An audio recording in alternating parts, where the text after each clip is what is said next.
Hello everybody, good afternoon. My name is Vishwadeep and I welcome you all on Unacademy Computer Science channel.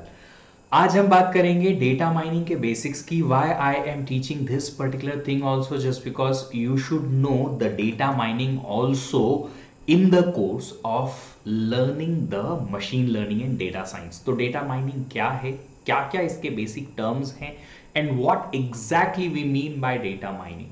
All these we are going to discuss today, and then tomorrow onwards we are going to start Python ka basics. So I will let you know how to set up the Python and how to use it, and then subsequent classes will have some more basic learning of Pythons and its basic programming things.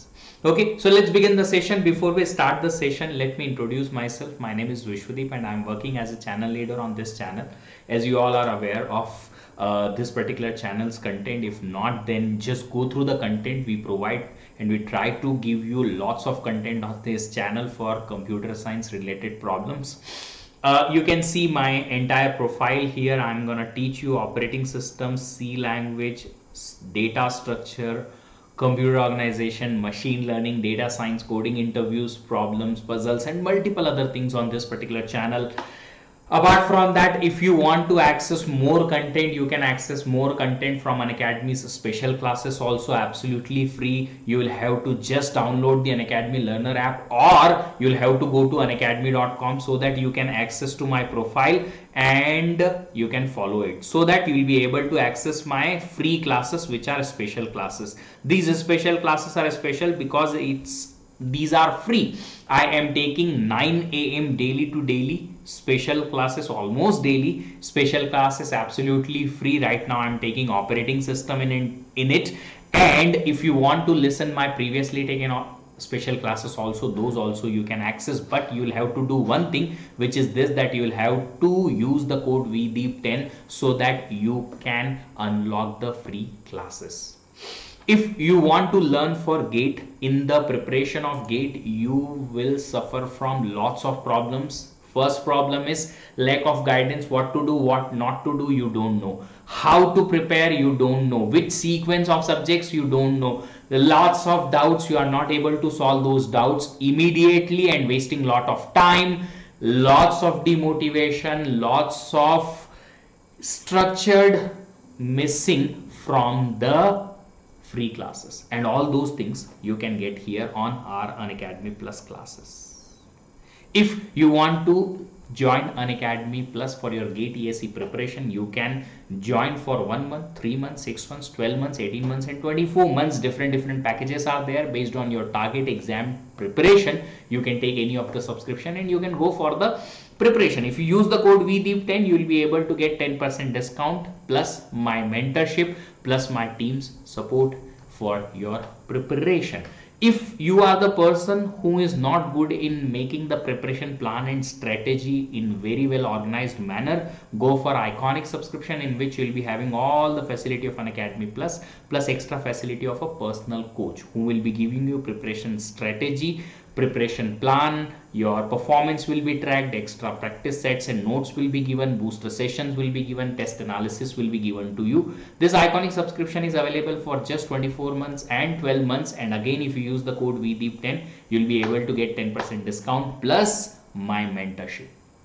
Okay fine. So आज का session start करने के पहले मैं एक चीज आप लोगों को बता दूं, वो ये कि this particular session, whatever the sessions I am conducting, these sessions will be only from Monday to Friday.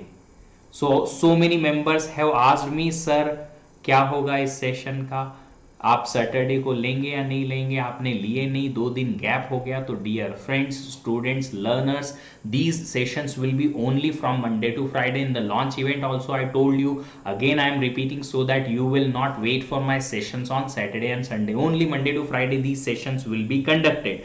Start करेंगे सेशन को, but before that I want your permission, your agreement that you are agree to learn today or not. अगर आप लोग agree करेंगे तो start करेंगे session को. So ready to learn. काफी सारी इंटरेस्टिंग चीजें आज आप लोग सीखने को मिलेंगी. क्या होता है मशीन लर्निंग में, डेटा माइनिंग का काम क्या ये एक दूसरे से रिलेटेड हैं? यस और no, everything you are going to learn today. चलिए, okay, so let's begin the session with the data mining. This definition I have already told you. I have already given this particular definition. Data mining is a process of extracting or discovering patterns in the large data sets. Data mining क्या है? एक particular large data set से extract करना, learning statistics और database system. मतलब कि simple सी बात है, रॉ डेटा से कुछ यूजफुल इंफॉर्मेशन निकालने को बोलेंगे डेटा माइनिंग। अब देखिए, ये डेटा माइनिंग जो है ये क्या बोलता है? Extracting knowledge from large amount of data. और ये लार्ज अमाउंट ऑफ डेटा में आप क्या कर सकते हैं? डेटा को क्लीन कर सकते हैं। Some integration you can apply, some selection of content you can apply, कि सिलेक्टिव डेटा ही हम कलेक्ट करें। Transformation of data is also necessary sometimes, कि डेटा जो किसी एक फॉर्मेट में दे रखा है उसे दूसरे फॉर्मेट में कन्वर्ट किया जाए ताकि आपकी मशीन लर्निंग मेथड्स इजी हो जाए। ये मैंने भी किया है काफी बार। ओके, माइनिंग एंड प्रोसेसिंग कर सकते हो, पैटर्न इवैल्यूएशन कर सकते हो, प्रेजेंटेशन, उस पर्टिकुलर डेटा को सही तरीके से प्रेजेंट करना भी डेटा माइनिंग में आ सकता है। चलिए आगे बढ़ते हैं और थोड़ा डिटेल में देखते हैं कि ये चीजें होती क्या हैं। अब सबसे पहला जो क्वेश्चन आप मुझसे पूछोगे, सर ये क्या पैटर्न है जो आप माइन करोगे? ऐसी क्या चीजें हैं जो आप खोद के निकालोगे डेटा में से, राइट? तो ऐसा क्या पैटर्न्स हैं जो आप डेटा माइनिंग में निकालते हो? तो इन सारे जो पैटर्न्स हैं उनके अलग अलग मेथड्स होती हैं और उनके अलग अलग टर्म्स या नेम्स होते हैं। तो ये सारी चीजें हैं, ये सारे पैटर्न्स हैं आप जो कर सकते हो। आप कैरेक्टराइजेशन और डिस्क्रिमिनेशन कर सकते हो, फ्रीक्वेंट पैटर्न्स ढूंढ सकते हो, एसोसिएशन एंड कोरिलेशन ढूंढ सकते हो डेटा में, आप क्लासिफिकेशन एंड प्रिडिक्शन कर सकते हो। ये चीज हमने मशीन लर्निंग में भी देखी थी, classification and regression. Cluster analysis कर सकते हैं, ये भी मैंने क्लस्टरिंग में मशीन लर्निंग में बताया है। आउटलायर एनालिसिस कर सकते हो कि आउटलायर है कि नहीं है तो कौन से हैं, क्या प्रोबेबिलिटी, कितने आउटलायर्स हैं, कितने फ्रैक्शन ऑफ आउटलायर्स हैं, ये बता सकते हो। इवोल्यूशन एनालिसिस भी आप डेटा की कर सकते हो। ये सारे कुछ डेटा माइनिंग के पैटर्न सर्च करने के आपके पास में तरीके होते हैं। अब एक एक करके इनको समझने की कोशिश करते हैं। बहुत बड़ा सेशन नहीं होने वाला है आज का, छोटा सा सेशन रखा है मैंने। बस चाहता था कि आपको डेटा माइनिंग का बेसिक बता दिया जाए ताकि आपको सब कुछ एक एक चीज क्लियर हो कि मशीन लर्निंग क्या है, डेटा माइनिंग क्या है। बेसिक चीजें क्लियर होंगी तो प्रोजेक्ट्स बनाना और आसान हो जाता है। देखिए, मैंने एक पर्टिकुलर चीज जो आप लोग को शायद पहले बताई हो, आई डोंट नो इफ बताई या नहीं बताई, मैंने आप लोगों को कहा था कि जब तक आप थ्योरेटिकली स्ट्रांग नहीं रहेंगे आपका प्रैक्टिकल इंप्लीमेंटेशन अच्छा नहीं होगा। मैं आपको 3 दिन में मशीन लर्निंग की सारी मेथड्स कवर करवा सकता हूं और आपको सिखा सकता हूं कि कैसे यूज करना है। कोड 2-2 लाइन के ही होते हैं, ज्यादा नहीं होते हैं। जी हां, 2 से 5 लाइन के कोड होते हैं मशीन लर्निंग की एक एक मेथड को इंप्लीमेंट करने के। बट उस कोड को क्यों लिखा गया, उसमें पैरामीटर्स क्यों यूज हुए, यही पैरामीटर क्यों यूज किए, ये परफॉर्मेंस कैसे ट्रैक किया कि इसकी एक्यूरेसी बढ़ जाए, ये जो डेटा आया है क्या ये data as it is machine learning में देना है कि नहीं देना है, इन क्वेश्चन के आपको आंसर ऐसे नहीं मिलेंगे। मशीन लर्निंग मेथड अप्लाई करना इजीएस्ट चीज है, बट उस मशीन लर्निंग में मेथड अप्लाई करने के पहले जो डेटा आपको मिलेगा उस डेटा की प्री प्रोसेसिंग बहुत बहुत बहुत मायने रखती है। और वो प्री प्रोसेसिंग ही सबसे ज्यादा इंपॉर्टेंट है मशीन लर्निंग के एल्गोरिदम के इंप्लीमेंटेशन में। तो आप समझ लीजिए यहां पे 2 टाइप के लोग हैं, एक बिल्डिंग बनाने वाला मिस्त्री या एक लेबर जो सिर्फ और सिर्फ ईंटों से ईंटों को जोड़ के बिल्डिंग बना देता है, वो है मशीन लर्निंग की एल्गोरिदम लिख के और इंप्लीमेंट करने वाला बंदा।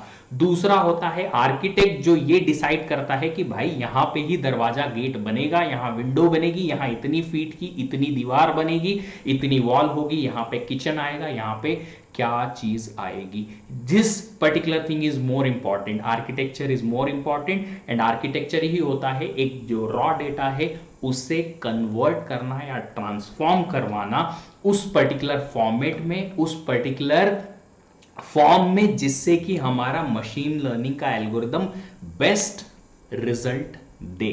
और ये जो डेटा की प्री प्रोसेसिंग है उसमें काफ़ी सारी चीज़ें आती हैं, फीचर इंजीनियरिंग आती है, एनालिसिस आती है डेटा की, कभी कभी नॉर्मलाइजेशन भी आता है, काफ़ी सारी चीज़ें हैं जो हमें सीखनी है। और आपको अगर उसमें मास्टर करना है तो बेसिक्स पता होने चाहिए कि ये है क्या, क्यों है और किस लिए करते हैं। That is why I am teaching you from zero, ताकि आपको सिर्फ और सिर्फ कोडिंग ही करना नहीं आए, आपको यह भी पता हो कि ये कोड लिख क्यों रहे हैं।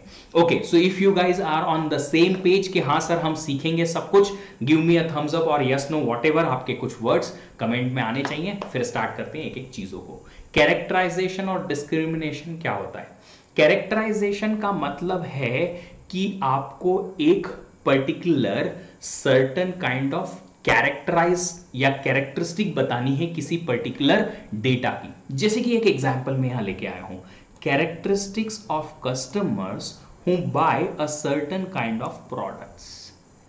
ठीक है, तो एक पर्टिकुलर, ठीक है, मैं एक छोटा सा एग्जांपल देता हूं। एक पर्सन है, आप इमेजिन कीजिएगा, एक पर्सन है जिसका लुक इस तरीके से, लूज सी टी शर्ट है, लूज सी जीन्स है, बड़े बड़े बाल है, बड़ी बड़ी दाढ़ी है, मस्त कैप सी लगा रखी है, बढ़िया अच्छे मस्त बड़े बड़े मोटे मोटे चेन और कुछ अच्छे से ब्रेसलेट वगैरह लगा रखे हैं, कुछ अच्छे टैटू भी हैं। तो आप समझ सकते हैं कि that fellow will certainly not go to the shop and will purchase some formal dress. Of course वो फॉर्मल्स खरीदने की उसकी पॉसिबिलिटी या प्रोबेबिलिटी कम ही होगी। वो उसका कैरेक्टराइजेशन या उसका जो लुक है उसके अकॉर्डिंग क्या हम सोचेंगे, that fellow might purchase some kind of T shirts जो फंकी लुक की हो, that fellow might purchase some music instruments, हो सकता है वो किसी म्यूजिक बैंड से रिलेट करता है। तो the look of the person certainly will characterise कि ये किस टाइप की चीज पसंद करता है, और उसके हिसाब से हम उसे उस पर्टिकुलर चीज को शो कर सकते हैं। राइट? एक और चीज बताता हूं, बहुत बहुत बहुत बड़ा अच्छा सा एग्जांपल है। जब आप किसी ई कॉमर्स वेबसाइट पे क्या करते हैं, लॉग इन करते हैं, तो आपसे पूछे जाते हैं दो चीजें जो बेसिक सी है, यू आर अ मेल और अ फीमेल, और आपकी एज ग्रुप क्या है। आपकी एज ग्रुप के हिसाब से आपको रिकमेंडेशंस मिलते हैं। Characteristic of a customer, that customer is a 50+ of age, उसे कुछ अलग टाइप के काइंड ऑफ प्रोडक्ट खरीदने की जो जरूरत है वो होगी। But the characteristic of a person, a male person between 20 to 30 age will have a different kind of products to be purchased. तो ये पैटर्न सर्च करना क्या होगा, कैरेक्टराइजेशन होगा उस पर्टिकुलर टाइप के कस्टमर का। फिर अब आपको यह चीज भी देखना है डिस्क्रिमिनेशन या कैरेक्टराइजेशन में कि customer who buy product A versus customer who buy product B. कोई एक प्रोडक्ट है जिसको कस्टमर ए खरीदते हैं, कोई प्रोडक्ट है जिसको कस्टमर बी खरीदते हैं। ये दोनों प्रोडक्ट्स में क्या डिफरेंस है और उनके कस्टमर्स में क्या डिफरेंस है, तो ये चीजें आपको कैरेक्टराइज करनी है, और ये पैटर्न ढूंढने को आप बोलेंगे characterization and discrimination in the data mining. ये बहुत इंपॉर्टेंट है क्योंकि आप टारगेट ऑडियंस को, जो आपकी एक्चुअल टारगेट ऑडियंस है, उन्हें सही तरीके से टारगेट कर सकते हो बिजनेस में कि हाँ भाई, ये मिंत्रा की वेबसाइट पे आपने एक अकाउंट बनाया, आपकी एज है बिटवीन 20 to 30, आप हैं मेल, तो आपको उस टाइप के प्रोडक्ट शो किए जाएंगे जो आपको पसंद आ सकते हैं। चलिए आगे बढ़ते हैं। Frequently patterns, associations and correlations. What kind of products do customer bye together. Together मतलब एक छोटा सा बहुत सा बेसिक सा एग्जांपल है कि अगर आपने मार्केट में जाके और एक सुपरमार्केट से खरीदा ब्रेड, तो द प्रोबेबिलिटी इज देयर कि you will by the milk also.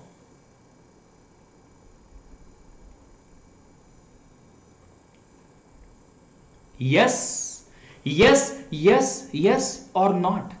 तो ये पर्टिकुलर चीज फ्रीक्वेंट पैटर्न और एसोसिएशन है। ये एसोसिएशन रूल हमने निकाला है कहां से, डेटा माइन करके, कि अगर ब्रेड कोई कस्टमर खरीदता है तो मिल्क भी खरीदेगा। अगर कोई कस्टमर कोई इलेक्ट्रॉनिक आइटम खरीदता है छोटा वाला, तो वो बैटरी भी खरीदेगा क्योंकि बैटरी से ही वो चलेगा।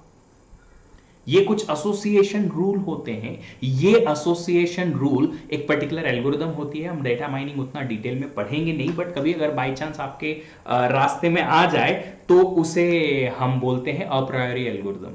तो ये एल्गोरिदम के थ्रू हम एसोसिएशन माइनिंग करते हैं कि अच्छा ये प्रोडक्ट से ये चीज ये डेटा से कैसे एसोसिएटेड है, राइट। तो हमें यह देखना है कि कौन से प्रोडक्ट कस्टमर्स एक साथ परचेस करते हैं, ताकि उन दो डेटा के बीच में एसोसिएशन रूल लगा दिया जाए। उनका कोरिलेशन देखेंगे और उन कोरिलेशन से हम एसोसिएशन निकालेंगे। अब अगर एसोसिएशन निकाला है तो चांसेस भी निकालेंगे कि हाँ भैया, हमको पता है कि ब्रेड के साथ में मिल्क बिकता है, कि कोई ने अगर ब्रेड लिया तो मिल्क भी लेगा, इलेक्ट्रॉनिक आइटम लिया तो बैटरी लेगा, बट कितना चांस है, हाउ मच परसेंटेज और fraction of chance is there, 80%, 90%, 20%? कितना चांस है कि इलेक्ट्रॉनिक आइटम के साथ बैटरी भी लेंगे? जितना ज्यादा चांस होगा उन दो चीजों को कहां पे, आपके सुपरमार्केट में साथ में रखा जाएगा, ताकि लोग देखें अच्छा ब्रेड लिया है, चलो यार ब्रेड लिया है तो दूध भी लेना पड़ेगा, राइट। इसे बोलेंगे क्या, association rule and correlation between the data के बीच में अगर कोरिलेशन है कि आप एक चीज लेते हैं तो दूसरी चीज भी लेंगे, तो उससे क्या होगा, आप टारगेट कस्टमर को और अच्छे से टारगेट कर पाएंगे। क्लासिफिकेशन एंड प्रिडिक्शन, ये चीज हम ऑलरेडी देख चुके हैं। We have seen this particular thing already. Classification क्या होता है मैंने बता दिया है आपको लास्ट क्लास में। प्रिडिक्शन क्या होता है ये भी मैंने आपको बताया है। प्रिडिक्शन में हम रिग्रेशन देखे थे, we have seen this regression, right. Classification में हम क्लासेस या लेबल्स की बात करते हैं, प्रिडिक्शन या रिग्रेशन में हम प्रिडिक्ट करते हैं कि भैया फ्यूचर की वैल्यू ये आने वाली है, इंटीजर या कोई एक पर्टिकुलर रियल वैल्यू, राइट। आपको याद होगा लास्ट क्लास में मैंने बताया था, राइट। ठीक है, तो कितना सेल्स आ सकता है ये प्रिडिक्ट करना, या फिर क्लासिफाई करना एक पर्टिकुलर सेल को किसी डिफरेंट क्लास में, वो सब क्या होगा, क्लासिफिकेशन या प्रिडिक्शन का एग्जाम्पल है। फिर क्लस्टर एनालिसिस, ये भी मैंने आपको बता रखा है, इसका भी मैंने आपको क्लस्टरिंग एग्जाम्पल दिया है। किसमें, मशीन लर्निंग में ये सेम टू सेम चीज होती है, सेम टू सेम चीज होती है। बट डेटा माइनिंग और मशीन लर्निंग में है क्या, मशीन लर्निंग क्लस्टर बना देता है। यहां क्लस्टर बनाने के बाद हम चेक करेंगे कि ये नंबर ऑफ क्लस्टर्स जो हमें मिले हैं वो ठीक है या नहीं, क्या हम और ज्यादा क्लस्टर्स बना सकते हैं, क्या इससे कम क्लस्टर से ज्यादा अच्छा डेटा मिलेगा या ज्यादा अच्छा पैटर्न मिलेगा डेटा में, ये उसकी एनालिसिस करना डेटा माइनिंग कहलाएगा। तो क्लस्टर बना दो, बनाने के बाद हम उसे एनालाइज करेंगे कि आपने 3 पार्ट्स में डिवाइड किया है पूरे डेटा को, तो ये 3 पार्ट्स जो हैं वो सही तरीके से पैटर्न उनमें से निकल के आ रहा है या नहीं, उसे क्या बोलेंगे, क्लस्टर एनालिसिस। अब क्लस्टर्स पहले से पता नहीं होते हैं, मैंने लास्ट टाइम भी आपको बताया था कि क्लस्टरिंग जो है वो किस टाइप की लर्निंग है, सुपरवाइज या अनसुपरवाइज्ड। अनसुपरवाइज्ड क्यों, क्योंकि आपको आउटपुट नहीं पता कि ये इसका आउटपुट क्या आएगा, नहीं पता है। क्लस्टरिंग करके हम बस कोशिश करते हैं कुछ पैटर्न निकालने की। फिर आउटलायर एनालिसिस, आउटलायर एनालिसिस में क्या करते हैं, डेटा दे रखा है, बहुत सारा डेटा दे रखा है, आपको बताना है कि ये डेटा में मैक्सिमम जो डेटा है वो तो अराउंड है, बाकी 1 या 2 या कुछ ऐसे डेटा हैं जो आउटलायर्स हैं, वो हमारे इस पर्टिकुलर करंट डेटा सेट से मैच नहीं कर रहे हैं। तो ये आउटलायर्स को रखना है मशीन लर्निंग एल्गोरिदम या आगे के काम के लिए या नहीं रखना है। रखेंगे तो क्या इंपैक्ट आ सकता है, नहीं रखेंगे तो कितना इंपैक्ट आ सकता है, how many outliers will be removed, how many will be kept, so that we can get a better result in terms of modelling. ये हमें एनालिसिस करना पड़ेगी। फिर आता है इवोल्यूशन एनालिसिस। ये इवोल्यूशन एनालिसिस बिजनेस में सबसे ज्यादा यूज होता है, सबसे ज्यादा। किस तरीके से, जैसे आपने क्या किया, पिछले लास्ट 15 डेज का, लेट्स से 15 डेज का सेल्स मैप किया कि आज के दिन कितना सेल हुआ, उसके नेक्स्ट डे कितना सेल हुआ, उसके नेक्स्ट डे कितना सेल हुआ, उसके नेक्स्ट डे कितना सेल हुआ, उसके नेक्स्ट डे कितना सेल हुआ, in terms of sale money, sale amount, कितना अमाउंट का हमने हमारी कंपनी ने सेल कर दिया। इस तरीके से आपने एक ऐसे लाइन ग्राफ बना दिया। अब इस लाइन ग्राफ को आपने अपने डेटा माइनिंग एल्गोरिदम को दिया, जिसे हम बोलते हैं टाइम सीरीज एनालिसिस। सेरीमेक्स, एरीमेक्स टाइप के कुछ टाइम सीरीज एनालिसिस हैं जो हो सकता है हम पढ़ेंगे आगे। अगर टाइम और आपने सपोर्ट किया तो डेफिनेटली हम पढ़ेंगे सेरीमेक्स, एरीमेक्स और इस टाइप की जितनी भी एनालिसिस होती है। अब इतना डेटा तो मैंने फीड कर दिया, अब मेरी जो ये टाइम सीरीज एनालिसिस है ये प्रिडिक्ट करेगी कि बेस्ड ऑन दिस पैटर्न आगे नेक्स्ट डेटा क्या आ सकता है, नेक्स्ट डेटा क्या आ सकता है, नेक्स्ट क्या आ सकता है, नेक्स्ट क्या आ सकता है, नेक्स्ट क्या आ सकता है, नेक्स्ट क्या आ सकता है। तो ये पैटर्न जो है इस टाइम सीरीज एनालिसिस से होता है। टाइम सीरीज एनालिसिस में क्या होता है, हम एक दिन या पर आवर बेसिस पे या फिर पर वीक बेसिस पे, पर मंथ बेसिस पे, पर ईयर बेसिस पे कुछ डेटा हमने कलेक्ट करके रखा है। ये हमें इस पर्टिकुलर टाइम सीरीज एनालिसिस को देना है ताकि उसे एनालाइज करके और आगे की सीरीज जो फ्यूचर सीरीज जो आगे बढ़ेगी इसे प्रिडिक्ट कर पाए। तो प्रिडिक्शन जो है या रिग्रेशन जो है उसमें सिर्फ एक वैल्यू प्रिडिक्ट होती है, इसमें पूरी सीरीज प्रिडिक्ट होती है टाइम सीरीज एनालिसिस में कि आगे की हमारी प्रिडिक्शन किस तरीके से चलेगी, वो पूरी सीरीज को आगे कंटिन्यू करना ताकि हम अपने स्टॉक्स को, अपने सेल्स को, अपने एडवर्टाइजमेंट के खर्चे को सब कुछ इवेल्युएट कर पाए कि हाँ भैया खर्च हमारा कम करना पड़ेगा क्योंकि सेल डाउन होने वाला है, खर्च बढ़ा सकते हैं हम एडवर्टीजमेंट्स में क्योंकि सेल इंक्रीज होने वाला है। इस तरीके से टाइम सीरीज एनालिसिस की जाती है। चलिए अब बात करते हैं डेटा माइनिंग के मॉडल्स की। ये जो डेटा माइनिंग के मॉडल्स जो अभी मैंने बेसिक बात की है, इनको दो टाइप में डिवाइड किया गया है, आप नाम भी देख सकते हैं, प्रिडिक्टिव और descriptive.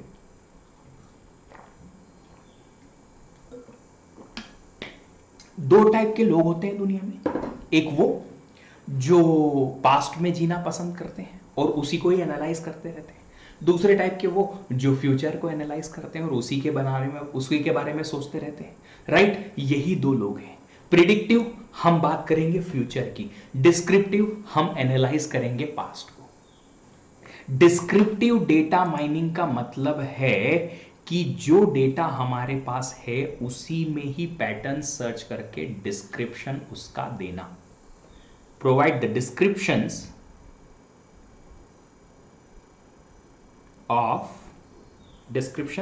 or I should say patterns of given data।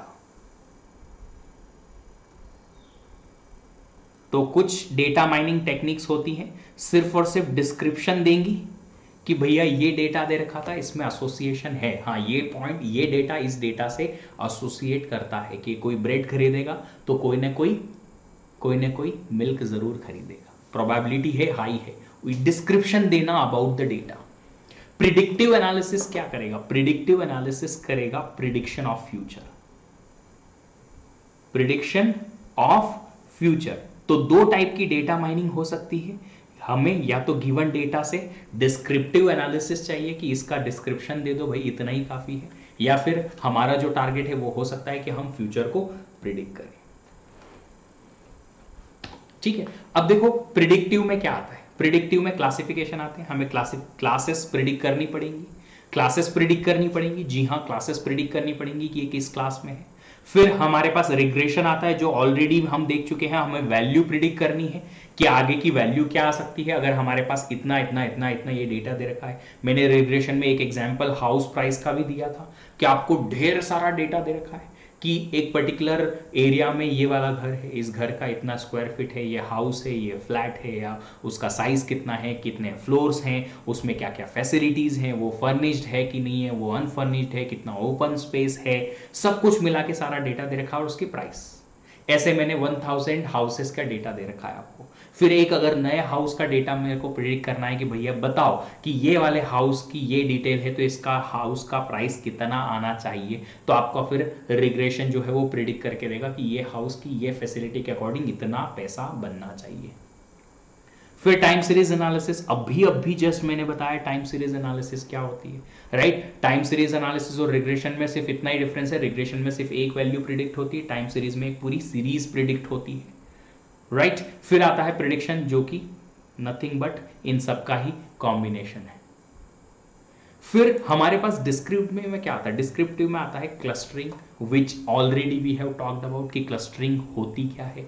फिर समराइजेशन, कि डेटा को समराइज करना है और एक समरी देनी है उस डेटा की जो हमारे पास है, उसका एक पैटर्न देख लिया हमने, समराइज करके और उसको डेटा को आपको दे दिया।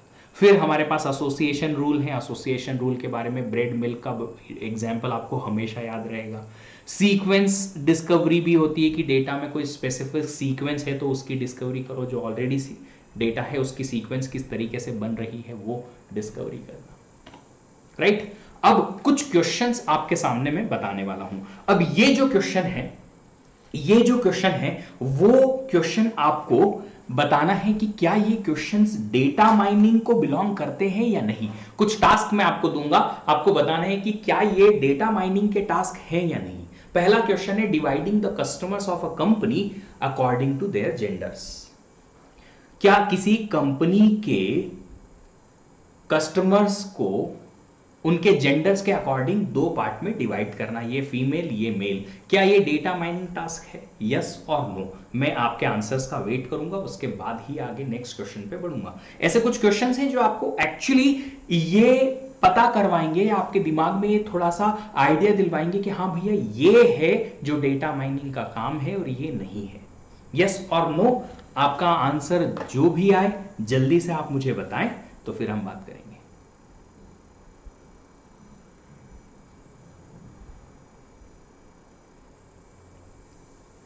आदित्य बोलते हैं नो यस, क्लासिफिकेशन आंसर आना चाहिए नो। इसमें हमने कोई पैटर्न सर्च नहीं किया, ना ही कोई डिस्क्रिप्शन दिया और ना ही कोई प्रिडिक्शन किया।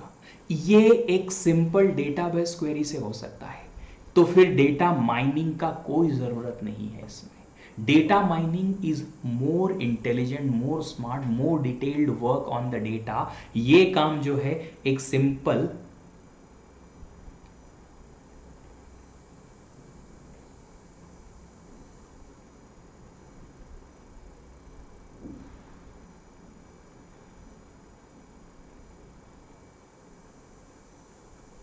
एक डेटाबेस क्वेरी से अगर हो जाएगा तो उसे डेटा माइनिंग नहीं कहेंगे।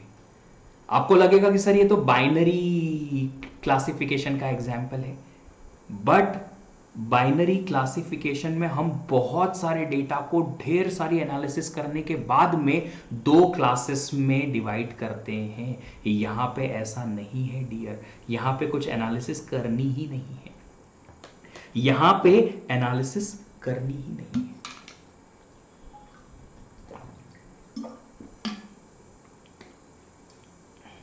करनी ही नहीं है, एनालिसिस ही नहीं है, तो आपके पास डेटा माइनिंग का टास्क नहीं आएगा। ये चलो एक और question, dividing the customers of a company according to their profitability, कि ये कस्टमर कितना प्रॉफिट दे रहा है और ये कस्टमर कितना प्रॉफिट दे रहा है, ये कस्टमर कितना प्रॉफिट दे रहा है, उसके अकॉर्डिंग कस्टमर को, या दे चुका है उसके अकॉर्डिंग कस्टमर्स को डिवाइड करना।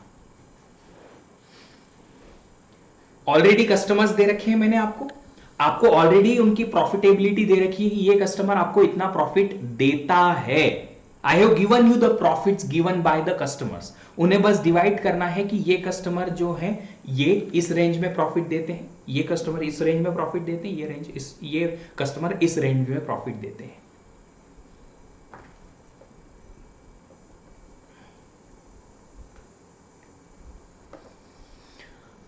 ओके, तो आपका आंसर जो भी आएगा, मेरा आंसर अगेन नो होगा। क्यों? क्योंकि अगेन ये जो चीज है वो डेटाबेस क्वेरी से हो सकती है।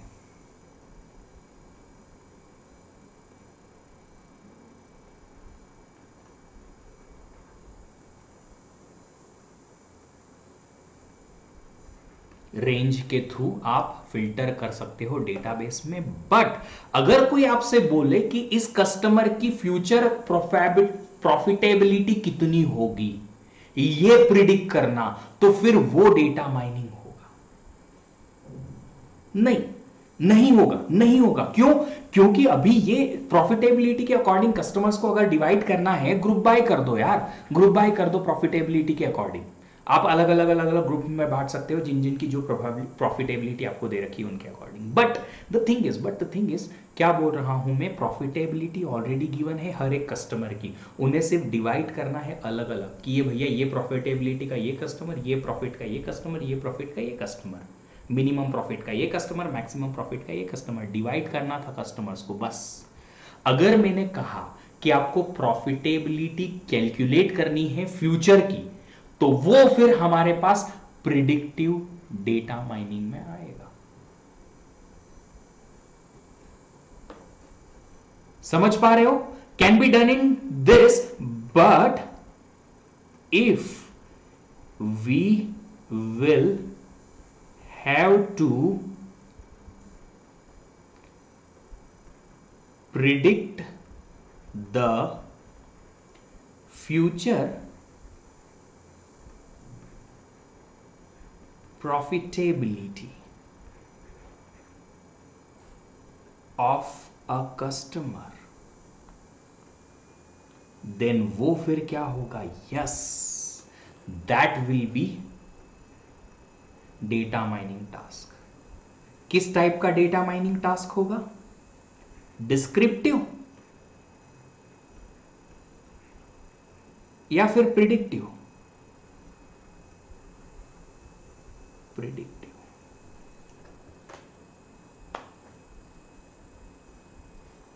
Yes, I hope now you guys are getting some kind of an idea that data mining is not that easy task कि हाँ भैया डिवाइड कर दिया कस्टमर्स को तो ये क्लासिफिकेशन हो गया, ऐसा नहीं होता है। ठीक है, चलिए एक और क्वेश्चन है। Predicting the outcome of tossing a fair pair of dice. आपको डाइस पता है क्या होता है ना? डाइस को आप टॉस करते हो तो उसका आउटकम प्रिडिक्ट करना। क्या ये आपके पास डेटा माइनिंग टास्क है? यस और नो? सोचो थोड़ा आराम से और फिर मुझे बताओ।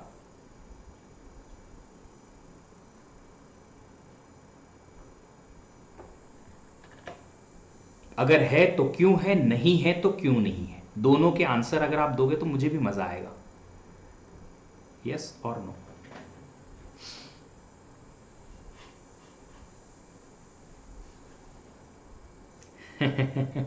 बर्नौली लगाएंगे इसमें, प्रबल। That's a really good one. तो इसका आंसर जो आएगा ऑफ कोर्स आएगा नो। क्यों? क्योंकि ये सिंपल प्रोबेबिलिटी का प्रॉब्लम है।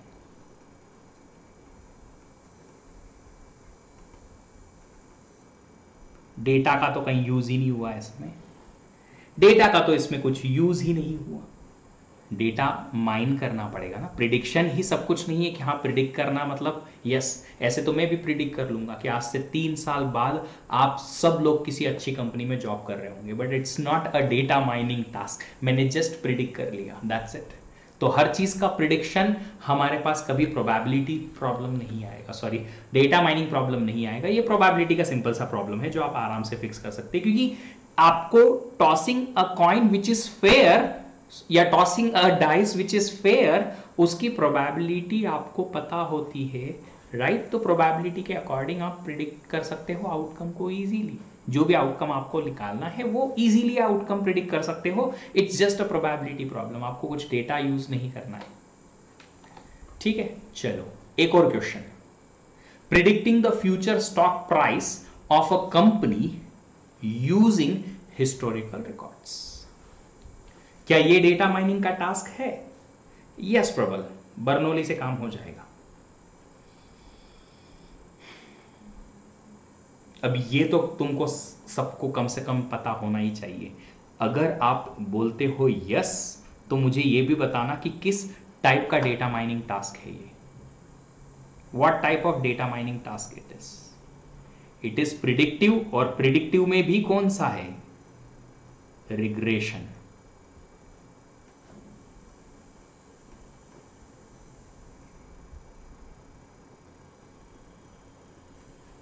Yes yes yes, this is now ये फ्यूचर स्टॉक को प्रिडिक्ट करना अब आपके लिए डेटा माइनिंग टास्क होगा, बिल्कुल होगा। रिग्रेशन देखेंगे इसे, प्रिडिक्टिव होगा बिल्कुल प्रिडिक्ट करने, रिग्रेशन रहेगा ये।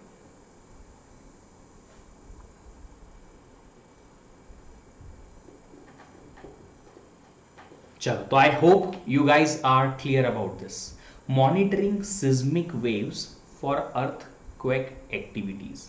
होता क्या है, सिस्मिक वेव्स जिस पर्टिकुलर इंटेंसिटी की आती है उसके अकॉर्डिंग आपको उन्हें मॉनिटर करना है, और फिर उसके अकॉर्डिंग आपको मैसेजेस भेजना है कि मतलब ये जो सिस्मिक वेव्स हैं क्या इनसे अर्थक्वेक आ सकता है या नहीं आ सकता है, ये अलार्मिंग हो सकता है या नहीं हो सकता है, ये पता करना। क्या ये डेटा माइनिंग टास्क है?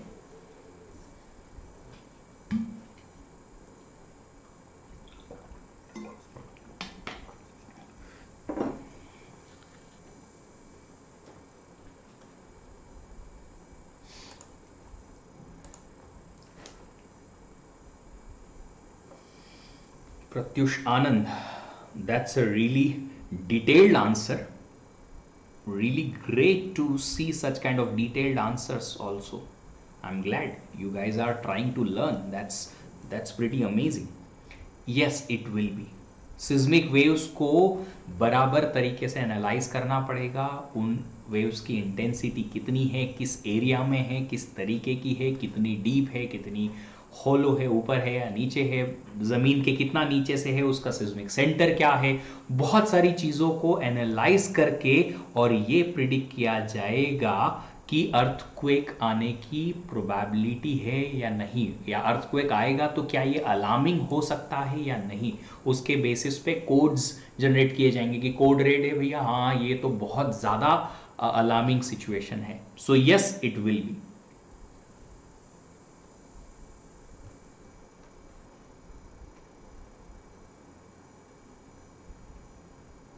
प्रबल का बड़ा इंटरेस्टिंग सा क्वेश्चन है कि सर कंपनीज की पॉसिबिलिटीज या पॉलिसीज चेंज होती रहती हैं, फंडामेंटल्स चेंज होते रहते हैं, तो प्रबल जब तक आप इन चीज़ों को मशीन को सिखाओगे नहीं कि यहाँ से यहाँ तक का डेटा जो है इस पर्टिकुलर पॉलिसी को लेके था, फिर यहाँ से यहाँ तक का डेटा इस पॉलिसी को लेके था, यहाँ से यहाँ तक का डेटा इस पॉलिसी को लेके था, अब आपको सारी पॉलिसीज मैनेज करनी है या सारी पॉलिसीज को कंसीडर करना है इन द फ्यूचर प्रेडिक्शन और नॉट। अगर करना है तो उसे भी आपको सिखाना पड़ेगा, रूल्स भी सिखाने पड़ेंगे आपके डेटा माइनिंग टास्क को, ताकि वो पॉलिसीज उन रूल्स को सीख के और फिर प्रिडिक्ट कर पाए कि ये सारी पॉलिसीज के चेंज होने के बाद में भी क्या प्रिडिक्ट हो सकता है ये फ्यूचर स्टॉक इस पर्टिकुलर कंपनी का।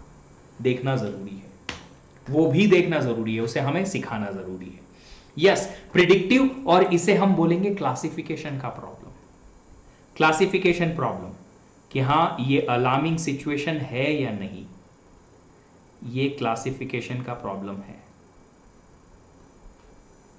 सिचुएशन इज अलार्मिंग और नॉट, कि ये सिचुएशन ऐसी तो नहीं कि ज्यादा अर्थक्वेक की ज्यादा प्रोबेबिलिटी है। अगर है तो हम कोशिश करेंगे कि जितने भी अफेक्टेड एरियाज हैं उन्हें जल्दी से नोटिफाई कर दिया जाए ताकि वो अलर्ट हो जाए। डिस्क्रिप्टिव नहीं, प्रिडिक्टिव रहेगा, ये प्रिडिक्ट करेगा फ्यूचर को कि ये सिज्मिक जो अभी एक्टिविटीज हो रही हैं उसके बेसिस पे हो सकता है अर्थक्वेक आ जाए। अर्थक्वेक आए तो उसके पहले हमें अलार्म करना पड़ेगा नियर अराउंड जो भी अफेक्टेड एरियाज हैं उन्हें, ताकि वो अलर्ट रहे, ताकि उन्हें नुकसान ज्यादा ना हो। तो ये प्रिडिक्टिव एनालिसिस में आएगा। चलिए, अब एक बात आती है नॉलेज डिस्कवरी इन डेटाबेसेस। केडीडी एक प्रोसेस होती है, केडीडी की प्रोसेस होती है जिसमें हम डेटा माइनिंग को इंक्लूड करते हैं। जो डेटा माइनिंग है इस केडीडी का एक्चुअली ये होता है क्या, एक पार्ट होता है। अब ये केडीडी में आता क्या है, केडीडी में आता है सबसे पहले तो डेटा का सिलेक्शन, फिर आती है प्री प्रोसेसिंग, फिर आता है ट्रांसफॉर्मेशन, फिर डेटा माइनिंग और फिर इंटरप्रिटेशन या इवैल्यूएशन। नहीं समझ में आया क्या होता है नॉलेज डिस्कवरी? नॉलेज डिस्कवरी का मतलब है, नॉलेज डिस्कवरी का मतलब है कुछ ये कि अगर आपको एक डेटा दे रखा है, उस डेटा से फाइनली आपको कुछ नॉलेज गेन करना है, तो ये पर्टिकुलर प्रोसेस होती है। उस पर्टिकुलर प्रोसेस को वन बाय वन फॉलो करना पड़ता है। पहले तो होता है कलेक्शन ऑफ डेटा।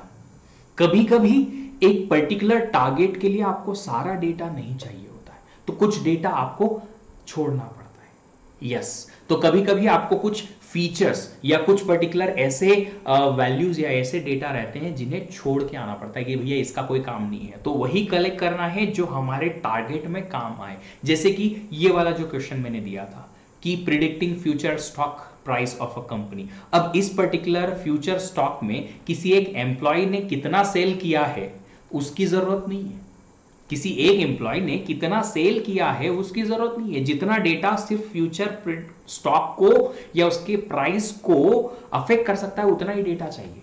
तो उसका सिलेक्शन जरूरी है। जब आप एक्चुअल प्रोजेक्ट्स में जाएंगे तो कभी कभी आपको ऐसा लगेगा कि ये डेटा की इस पर्टिकुलर प्रिडिक्शन में जरूरत नहीं है या इस डेटा माइनिंग टास्क में जरूरत ही नहीं है, इसे हटा दो। इस पर्टिकुलर डेटा की जरूरत है, इसे ही निकाल के लेके आओ, तो वो जरूरी है। फिर उसे प्री प्रोसेसिंग करेंगे।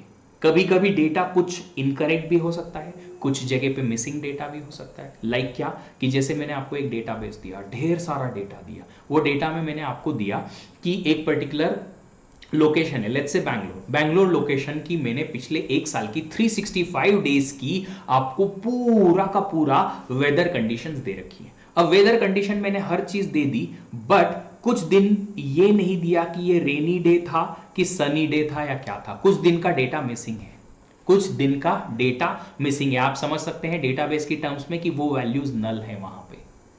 तो अब उन मिसिंग डेटा का क्या करोगे, उन मिसिंग डेटा का करोगे क्या। कभी कभी कुछ इनकरेक्ट वैल्यूज भी आ जाती हैं आपके पूरे बड़े डेटा सेट में, तो उन्हें कैसे प्रोसेस करोगे, वो होती है प्री प्रोसेसिंग। कभी कभी मिसिंग डेटा को रिप्लेस करना पड़ता है उस पर्टिकुलर कॉलम के मीन से, विच इज एवरेज, कभी कभी मीडियन से, कभी कभी जीरो से, कभी कभी कोई डिफॉल्ट वैल्यू से, कभी कभी मोस्ट फ्रीक्वेंट वैल्यू से। कि जैसे मैं कह सकता हूं कि बैंगलोर में 365 डेज के जो डेटा दे रखा है उसमें ये नहीं दे रखा है कि आज हॉट डे था या सनी डे था या क्लाउडी था या रेनी था।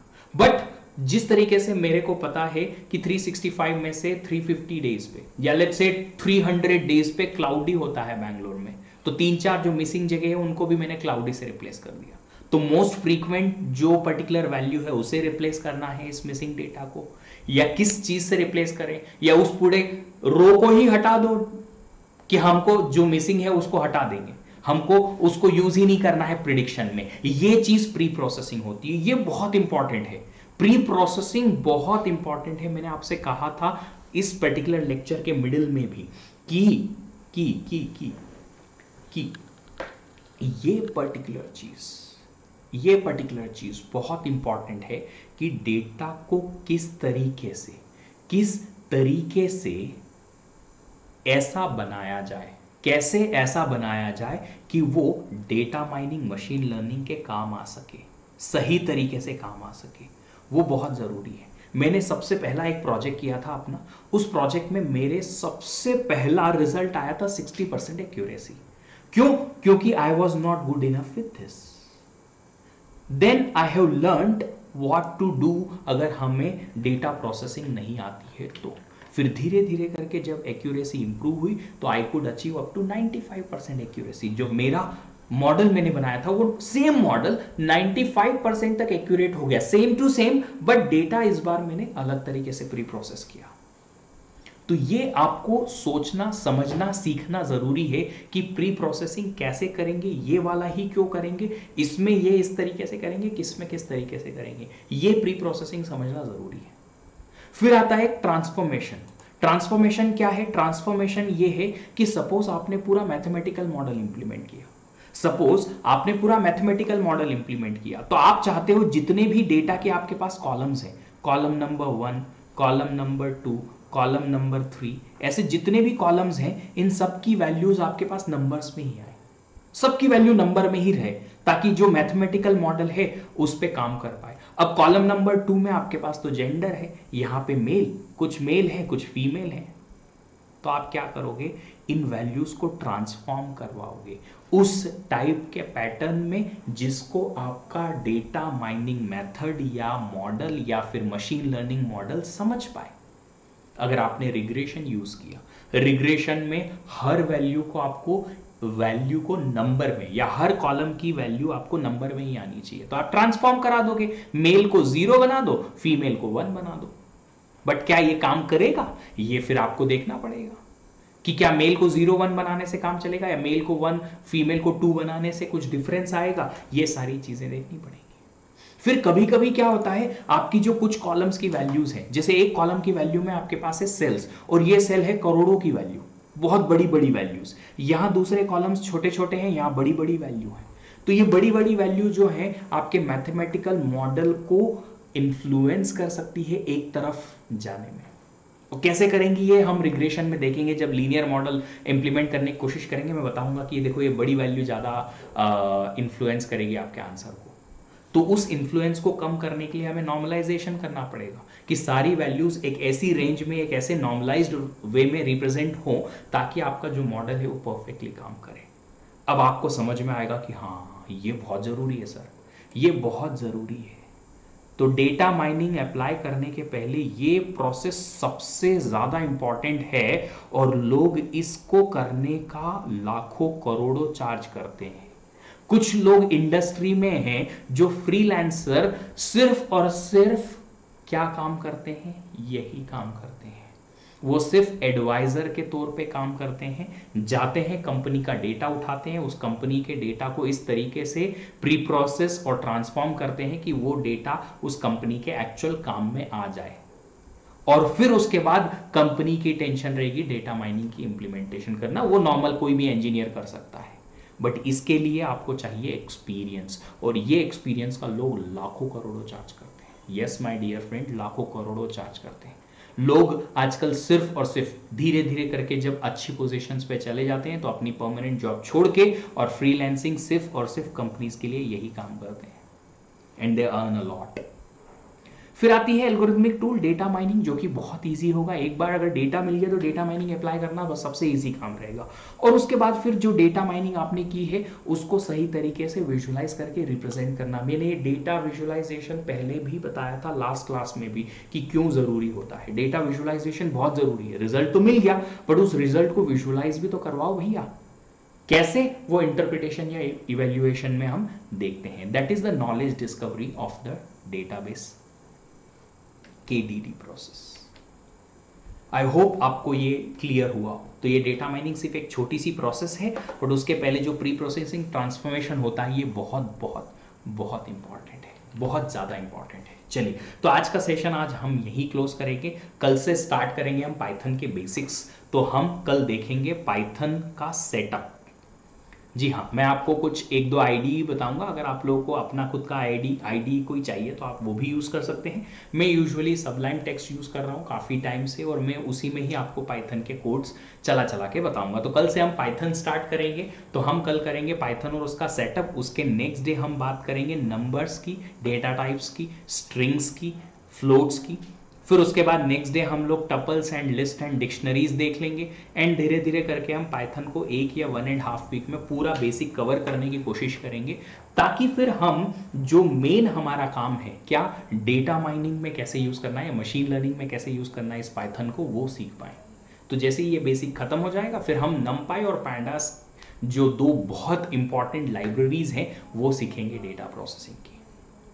ठीक है, तो आप लोग कल अपने अपने लैपटॉप्स को एकदम रेडी करके रखिए। आपको कुछ नहीं करना है, मैं आपको साथ में रह के लाइव बता दूंगा एग्जैक्टली कि ये सेटअप कैसे करना है। मैं भी करूंगा अपने कंप्यूटर सिस्टम में और आप लोग भी करिएगा साथ में मेरे।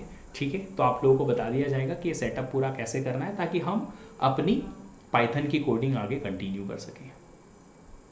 बड़ा मजा आएगा सीखने में। बट हाँ, चीज़ों का ध्यान रखिएगा, एक चीज़ की याद रख लीजिएगा, बेसिक कम से कम जो हमने सीखा है वो, ताकि हम जब आगे इन चीज़ों को यूज़ करेंगे तो उन्हें समझना आप लोग के लिए आसान हो जाए। Fine, okay. अगर आपको PDF चाहिए इस क्लास का तो यहाँ चले जाओ और साथ ही साथ इस लेक्चर को प्लीज़ शेयर करो अपने फ्रेंड्स के साथ में। मैं चाहता हूँ कि आप में से कोई भी ऐसा या आपके फ्रेंड्स में से कोई भी ऐसा जो इस लेक्चर्स को सीखना चाहता है या इन चीज़ों को सीखना चाहता है एब्सोल्युटली फ्री, तो उन्हें ये फ्री लेक्चर्स एक्सेसिबल हो पाए। मैं सिर्फ और सिर्फ आप लोगों के लिए एक लेक्चर सीरीज स्टार्ट किया है मैंने, जिसका टारगेट आप लोगों का नॉलेज इंप्रूव करना है या नॉलेज बेस बनाना है, ताकि आप इन चीज़ों को आगे लेके और काफ़ी कुछ अच्छा सीख पाओ। एक नया बैच इसके अलावा भी स्टार्ट हो रहा है इस पर्टिकुलर वेंसडे से, दैट इज आई गेस 28 अप्रैल एक नया बैच स्टार्ट हो रहा है, तो ये 28 अप्रैल से नया बैच जो स्टार्ट हो रहा है वो आप ज्वाइन कर सकते हो। साथ ही साथ अगर कोई गेट की प्रिपरेशन कर रहा है उसके लिए जो हमने आपको बताया था 12+3 का ऑफर, ये 12+3 का ऑफर वापस आ गया है। तो अगर आप 12 मंथ का सब्सक्रिप्शन लेते हैं, ये लास्ट चांस है, अगली बार से अब नहीं आएगा, ये लास्ट चांस है। अगर आपने 12 मंथ का सब्सक्रिप्शन लिया तो 3 मंथ का एक्स्ट्रा सब्सक्रिप्शन आपको मिलेगा। कोड यूज कर लेना VDEEP10 ताकि आपका सब्सक्रिप्शन 3 महीने एक्सटेंड हो जाए। एब्सोल्युटली फ्री रहेगा अगर 12 मंथ का सब्सक्रिप्शन लिया है तो।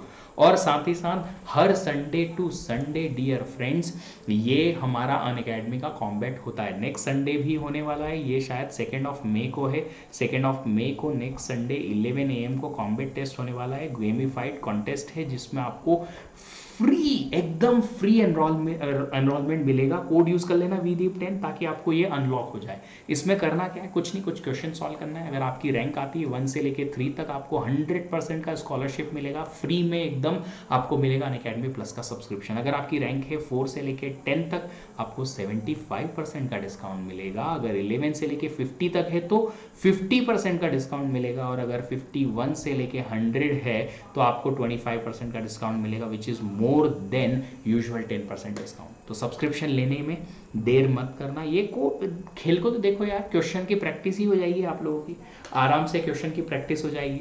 और इसके अलावा ये जो चैनल है, इसके कंटेंट को आपको अपने फ्रेंड्स के साथ शेयर करना ही है ताकि आप हमें और हमारी टीम को सपोर्ट कर पाएं, ताकि हमारी टीम आप लोगों के लिए अच्छे कंटेंट ला पाए इस चैनल पे। Thank you so much. अगर सेशन लाइक नहीं किया तो लाइक कर दो, शेयर कर दो, सब्सक्राइब कर लो चैनल को और नोटिफिकेशन ऑन करके रखना ताकि जब भी क्लास लगे तब आपको नोटिफिकेशन मिले। Keep learning happily. मैं चाहूंगा कि आपकी लर्निंग हैप्पी होती रहे। Thank you so much for joining here. Will see you in the next